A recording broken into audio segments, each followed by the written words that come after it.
bienvenue à vous. Nous nous retrouvons avec deux autres entrepreneurs. Il s'agit de Madame Mélès Madix, chef Madix, c'est cela, Merci. non? Qui évolue dans la pâtisserie, c'est ça? Le design, le cake design. Le cake design, d'accord. Et puis, mais on apprend beaucoup. Tu vas même Franck me dire. D'accord. Et puis à côté, on a Franck Kwame, qui est décorateur intérieur. Voilà. Et on est avec vous aujourd'hui pour parler de votre parcours d'entrepreneur, mais plus précisément des difficultés que vous rencontrez dans vos différents domaines d'activité. Mais avant, je voudrais personnellement vous féliciter parce que j'ai eu l'occasion de voir vos œuvres à travers les réseaux sociaux. Chef Madix, j'ai vu les confections du gâteau, c'est vraiment attrayant à la vue, les différentes couleurs, les différentes formes. C'est vraiment joli ce que vous faites.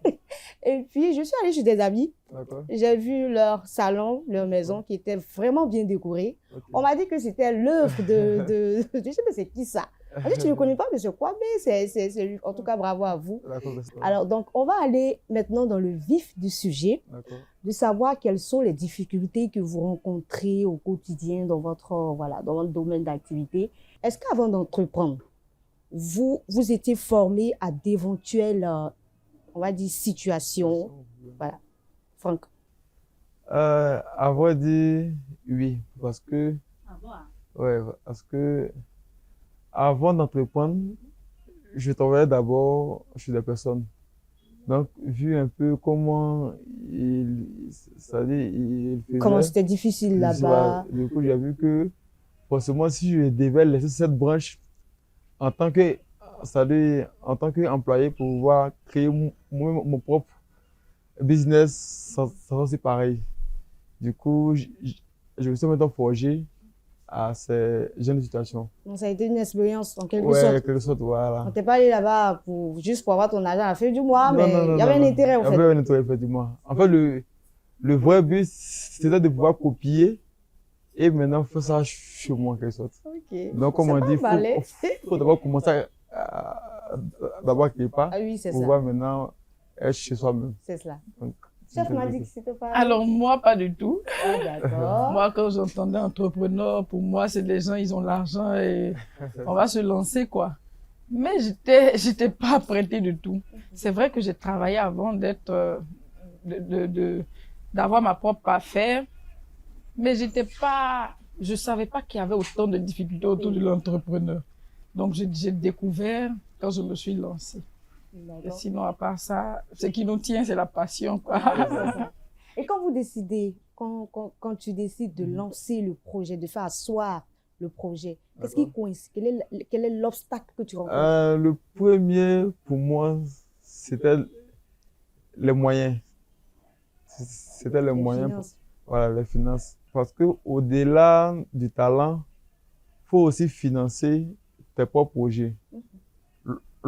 C'est-à-dire que lorsqu'un client t'appelle, il y a des projets où tu dois d'abord préfinancer avant de pouvoir avoir, c'est-à-dire que l'un des clients. Donc, il fallait mettre une stratégie en place où tu dois avoir toi-même avec tes propres fonds. Donc, du coup, d'où ces fonds vont venir.